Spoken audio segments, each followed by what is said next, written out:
सुरुवातीला पाहूयात हेडलाईन्स। जिल्हाधिकारी कीर्ती किरण पुजार यांच्या हस्ते आधुनिक हातपायांचे वितरण। सेवा हाच खरा धर्म या ब्रीद वाक्यावर रोटरी क्लब धाराशिवचा प्रेरणादायी उपक्रम। विजेत्या उपविजेत्या संघांना मान्यवरांच्या हस्ते बक्षीस वितरण। एकात्मिक आदिवासी विकास प्रकल्प कार्यालय सोलापूर अंतर्गत क्रीडा स्पर्धेचा समारोप। 14 मार्च रोजी लिपिक टंकलेखक गट क पदभरतीची ऑनलाईन परीक्षा। 70 वर्षावरील नागरिकांसाठी आयुष्यमान वय वंदना कार्ड विशेष मोहीम 13 मार्च पर्यंत गावनिहाय राबविणार। PMFAME मुळे धाराशिवमध्ये 504 प्रस्तावांना मंजुरी।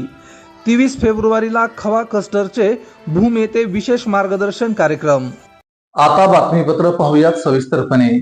धाराशिव येथे रोटरी क्लब धाराशिव आणि रत्नानिधी चॅरिटेबल ट्रस्ट यांच्या संयुक्त विद्यमाने आयोजित आधुनिक हातपाय मोजणी शिबिरातील लाभार्थ्यांना कृत्रिम अवयवांचे वितरण करण्यात आले। हा कार्यक्रम जिल्हाधिकारी कीर्ती किरण पुजार यांच्या शुभ हस्ते आणि उपजिल्हाधिकारी कडावकर यांच्या प्रमुख उपस्थितीत संपन्न झाला। दिनांक 9 आणि 10 डिसेंबर 2025 रोजी घेण्यात आलेल्या मोजणी शिबिरात एकूण 68 गरजू दिव्यांग नागरिकांनी सहभाग नोंदविला होता।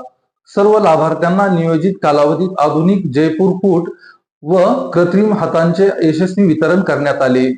या उपक्रमात 100% यश मिळाल्याची माहिती रोटरी क्लबचे अध्यक्ष रणजित रणदिवे यांनी दिली। पुढील बातमी पाहूयात। धाराशिव येथील श्री तुळजाभवानी स्टेडियमवर पार पडलेल्या एकात्मिक आदिवासी विकास प्रकल्प सोलापूर अंतर्गत शासकीय अधिकारी कर्मचारी क्रीडा स्पर्धेत वरुडा, होडगी आणि सौतागव्हाण आश्रमशाळांच्या संघांनी क्रीडा प्रकारात विजेतेपद व उपविजेतेपद पटकावले। क्रिकेटमध्ये वरुडा विजेता तर सौतगव्हाण उपविजेता ठरला, तर कबड्डीत होडगीने बाजी मारली। 2 दिवस चाललेल्या स्पर्धेचा समारोप प्रकल्प अधिकारी धनंजय झाकर्डे यांच्या अध्यक्षतेखाली संपन्न झाला। पुढील बातमी पाहूयात। सैनिक कल्याण विभागाच्या अधिपत्याखालील जिल्हा सैनिक कल्याण कार्यालयातील लिपिक टंकलेखक गट क या पदांच्या सरळ सेवेतील भरती प्रक्रियेअंतर्गत एकूण 72 पदांसाठी ऑनलाईन परीक्षा आयोजित करण्यात आली आहे।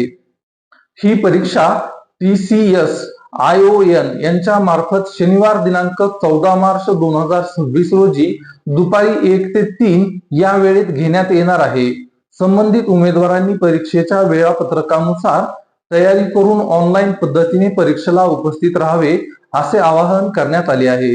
याबाबतची माहिती जिल्हा सैनिक कल्याण अधिकारी यांनी दिली आहे। पुढची बातमी पाहूया।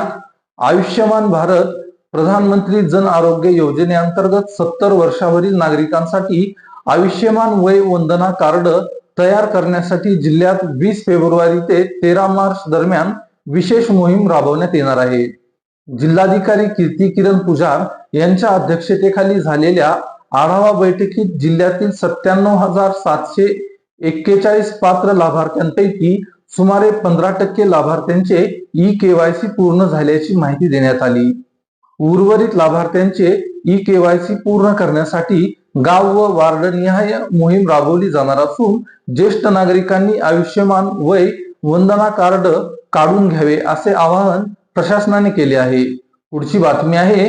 प्रधानमंत्री सूक्ष्म अन्न प्रक्रिया उद्योग योजनेअंतर्गत धाराशिव जिल्ह्यात आतापर्यंत 504 प्रस्तावांना मंजुरी देण्यात आली असून त्यापैकी 413 उद्योग सुरू झाले आहेत। या योजनेत कर्जावर 35% अनुदान दिले जात असल्याने युवकांना उद्योग उभारणीला मोठा हातभार लागत आहे। खवा उत्पादक व व्यापाऱ्यांना मार्गदर्शनासाठी 23 फेब्रुवारी रोजी भूम येथील खवा क्लस्टरमध्ये विशेष कार्यक्रम आयोजित करण्यात आला असून त्याचे उद्घाटन जिल्हाधिकारी कीर्ती किरण पुजार यांच्या हस्ते होणार आहे। आजच्या बातमीपत्रामध्ये आपण इथंच थांबूयात। विश्व विशाल न्यूज वरती आपल्याला बातमी द्यायची असेल, आपल्याला मुलाखत द्यायची असेल किंवा आपल्याला जाहिरात द्यायची असेल तर विश्व विशाल न्यूजच्या स्क्रीनवरती दिसत असलेल्या नंबरवरती आपण नक्की संपर्क साधा आणि विश्व विशाल न्यूजला सबस्क्राईब करायला विसरू नका। आपण इथंच थांबूयात। धन्यवाद।